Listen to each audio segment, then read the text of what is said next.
নমস্কার বন্ধুরা, শুরু করতে চলেছি নতুন রেসিপি পনির ললিপপ। প্রথমে পনিরগুলোকে চৌকো করে কেটে নিতে হবে।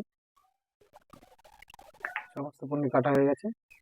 এবার এর মধ্যে দেবো কাঁচা সর্ষের তেল, পরিমাণ মতন লবণ আর গোলমরিচের গুঁড়ো দিয়ে মেখে রাখবো আধা ঘন্টার জন্য। আর এদিকে একটা ব্যাটার বানিয়ে নেবো। প্রথমে একটু চিনি, একটু লবণ আর 4-5টা ডিম ফাটিয়ে নেবো। তার মধ্যে দেবো হচ্ছে বেকিং পাউডার, দিয়ে জল দিয়ে একটু ভালো করে মিশিয়ে নেবো। তারপরে এর মধ্যে দেবো অ্যারারুট, কর্নফ্লাওয়ার আর দেবো ময়দা। ময়দা দিয়ে একটু মেখে নেবো। নেওয়ার পরে ডোটাকে এমনভাবে তৈরি করব, ঘন মিডিয়াম একটা ডো তৈরি করা কমপ্লিট। এবার আগে থাকতে পনিরগুলো কেটে রাখা, তার মধ্যে এবারে স্টিক ভরে নেব। এক এক করে সমস্ত পনিরগুলো স্টিক ভরে নেব। পনির স্টিক ভরা কমপ্লিট।